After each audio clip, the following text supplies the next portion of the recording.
Olá, amigos e irmãos, bem-vindos mais uma vez para o nosso bate-papo.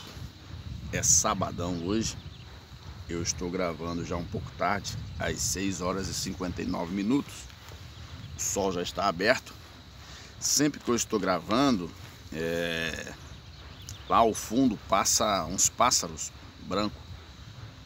Eu não sei falar o nome direito daqueles pássaros.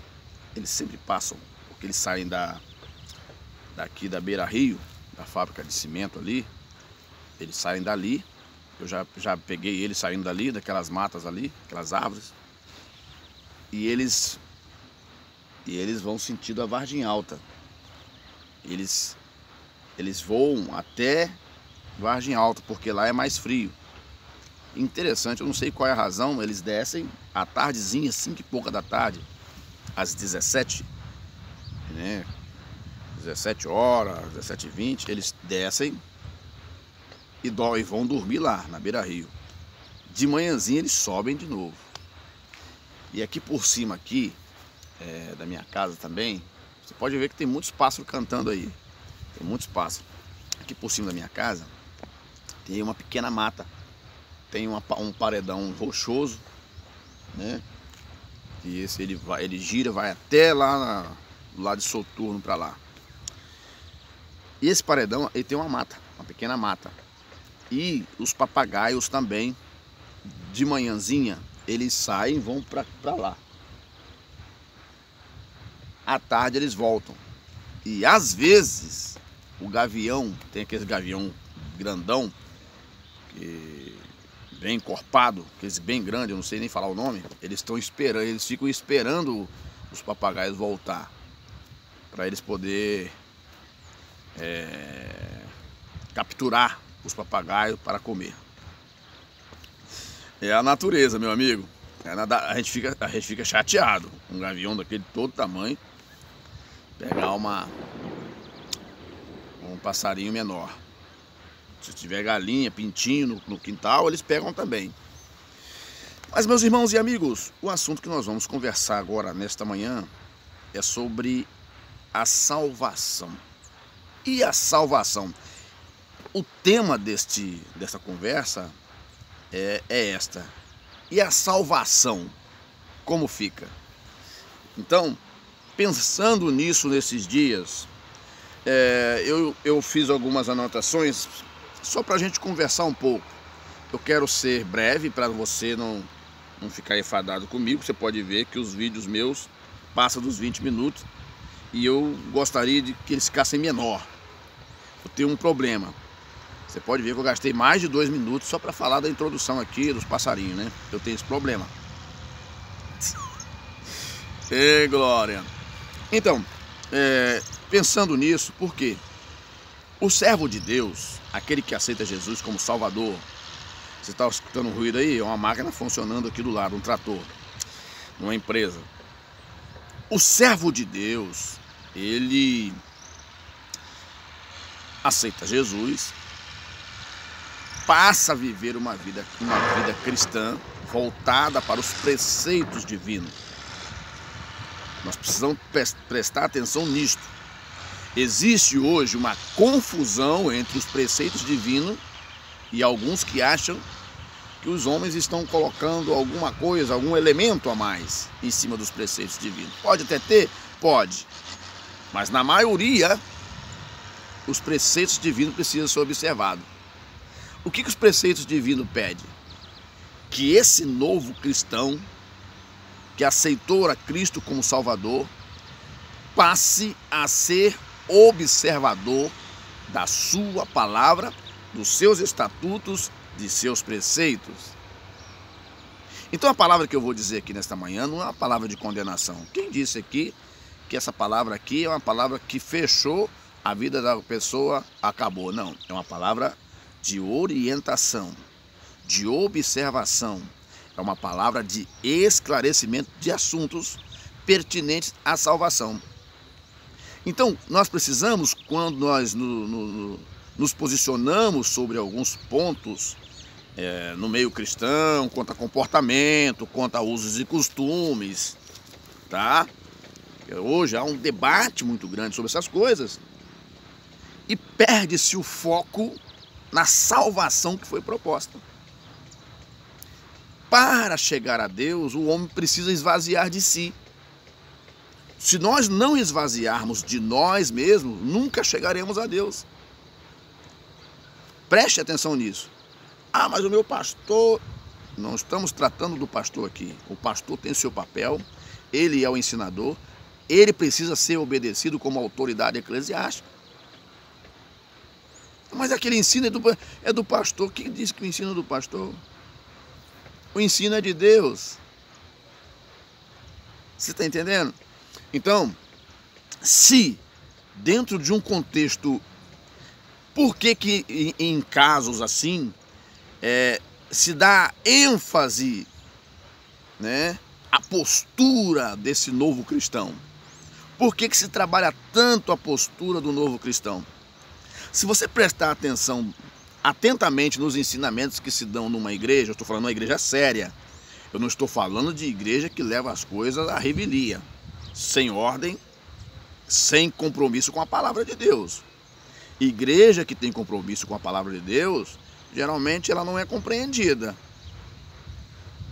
Temos que entender esses pontos, porque se nós não compreendermos, estaremos andando como cegos, num sol de meio-dia.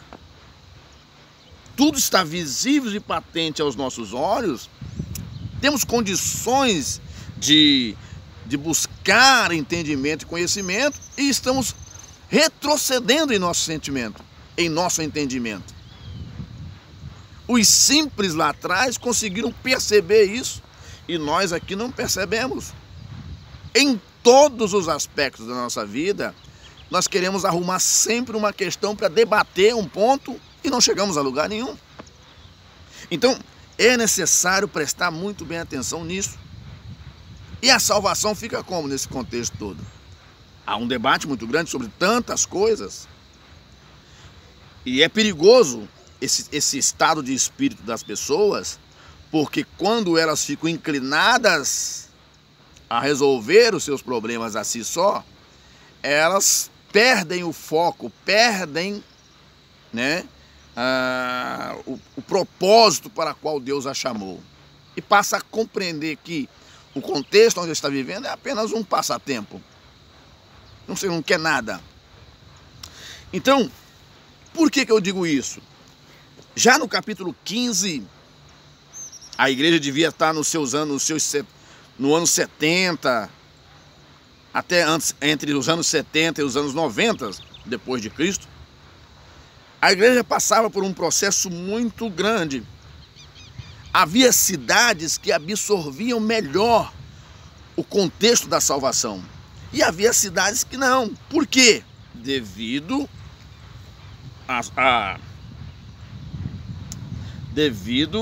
à posição da cidade, a influência que se tinha sobre aquela cidade.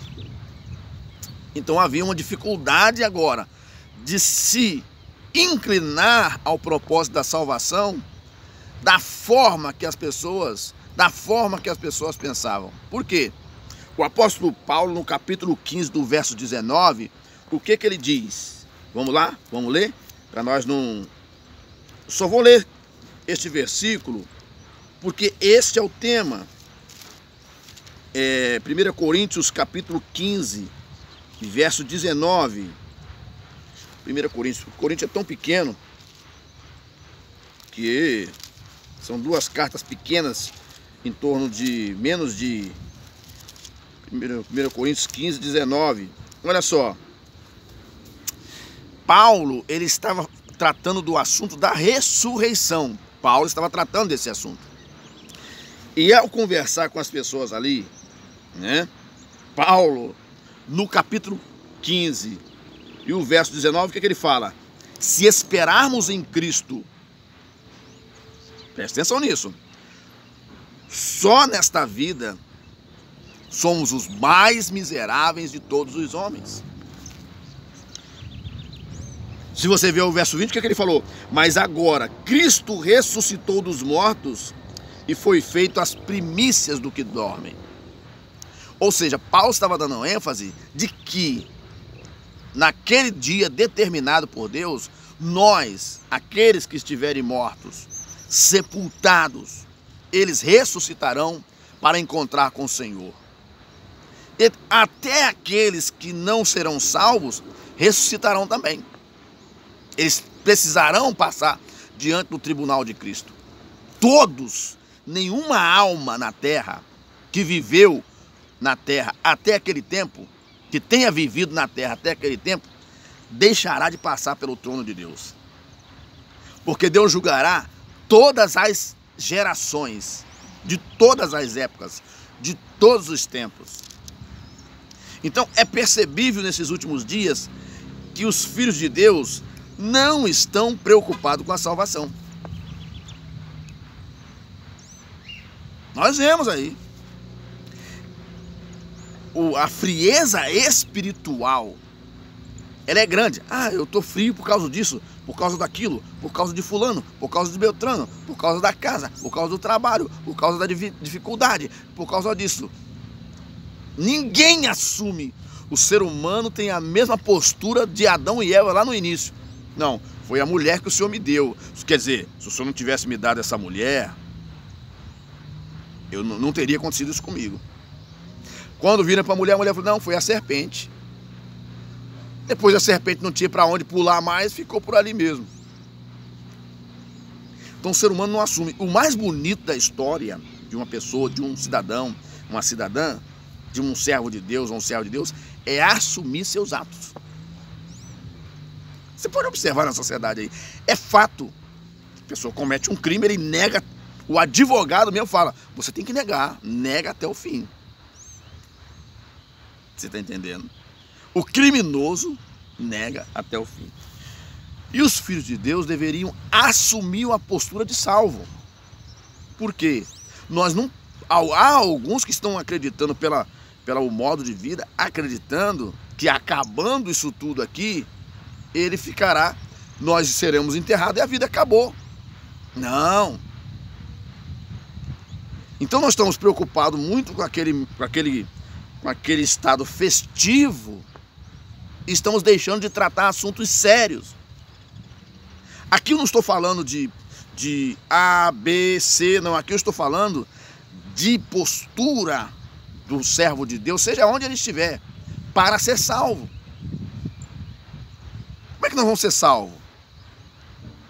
Cheio de confusões. Muitos filhos de Deus estão envolvidos em muitas questões que comprometem a sua salvação. Complicado, né? Uns estão envolvidos em prostituição, adultério, engano, corrupção. E todos estão falando o nome de Deus. Daqui a pouco vão aprovar que a vida promíscua não tem problema do jeito que está. Já estão falando até em trocar essa Bíblia porque ela é arcaica. Você está entendendo? Você pode observar, não estou falando nem de moralidade, não, estou falando de observação. Como um cidadão brasileiro, eu fiz uma observação, que a nossa nação é uma nação ordiena. É uma nação que estava entrando num estado de orgia, em que as pessoas, elas mesmas, não se davam respeito, em que muitas pessoas estavam entrando num contexto em que podiam viver aquela vida promíscua. Lá fora o nosso país era achincalhado, lá fora o nosso país era zoado, zombado por causa do modo de vida aqui. Quem não conhece o Brasil acha que o país inteiro é um país de pessoas promíscuas, desordeiras. Um país de pessoas que vive sempre na orgia, desde o maior até o menor. É porque não passa na notícia. É que você não tem essa informação. O Brasil é considerado um país, quem olha lá de fora acha que o Brasil é uma baderna. E quem que mostra essa imagem de um país totalmente avesso é os próprios políticos, que não têm responsabilidade com o seu povo. O próprio político queima a imagem do país lá fora. Só que em 2018 foi dada uma amostra que a população que defende a família, que defende a boa ordem, que defende o bom senso da coisa, essas pessoas são muito maior do que aquelas classes que querem afundar o país na orgia. E muitos líderes religiosos entraram nessa onda. Vamos festejar apenas. E esse estado de espírito ordieno do país, propagado pelos seus agentes públicos, entrou dentro da igreja e estava entrando dentro da família também. A família estava sendo colocada de lado. Uma nação não é uma nação se não tiver família. Mas foi provado há 2 anos atrás que o povo de bem dentro do país ainda existe. E os cristãos, querendo estar bem na fita, não vou falar todos, estavam descendo ladeira abaixo, que é o capítulo 3 de Gálatas. Eu não queria falar isso não, o assunto seria diferente.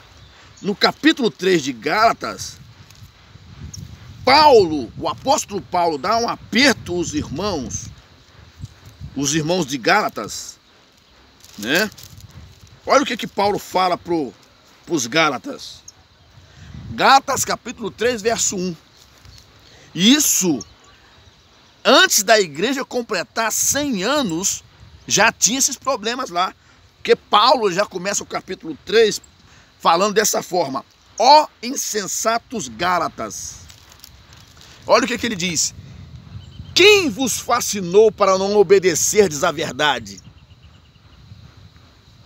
A vós perante os olhos de quem Jesus Cristo já foi apresentado e crucificado? Quem?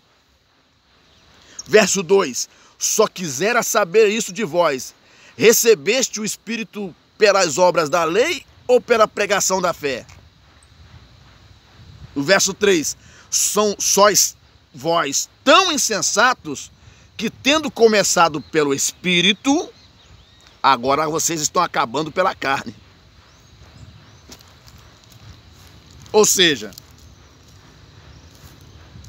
tá todo mundo achando que ser crente pode ser qualquer coisa. Porque por causa desse negócio aqui, está aparecendo aí aquilo que está na carta de Judas. Eu não queria falar desse assunto. Diz que esse assunto não pode nem falar mais. Os intelectuais estão dizendo: não pode falar. Ó, o estado de situação que está acontecendo com muitos agora nos dias atuais é este aqui, ó. No verso 11 da epístola de Judas: ai deles, porque entraram pelo caminho de Caim e foram levados pelo engano do prêmio de Balaão e pereceram na contradição de Corá. Ou seja, Balaão, Caim, o que fez? Matou o seu irmão. Primeiro assassinato evidenciado no mundo. E Balaão recebeu presentes para atrair o seu povo. Ele era o profeta. E Corá, contradição de Corá. Corá provocou uma revolta ainda na caminhada do deserto para a terra prometida, querendo tomar a liderança de Moisés. Lembra disso? Olha o que aconteceu com eles. Todos pereceram. É o que está acontecendo. No deserto, na caminhada do deserto, é um espelho do que vemos hoje. Se tentarmos facilitar a vida simplesmente por causa do agrado e não mostrarmos a verdade às pessoas, cairemos. Nem as pessoas serão salvas, nem nós. compreendeu aí? Esse negócio de muito agrado. Nossa, olha o que ele falou. Nossa, olha a palavrinha dele, olha a palavra grosseira dele. Grosseira é o quê? Essa orgia, que é essa delicadeza.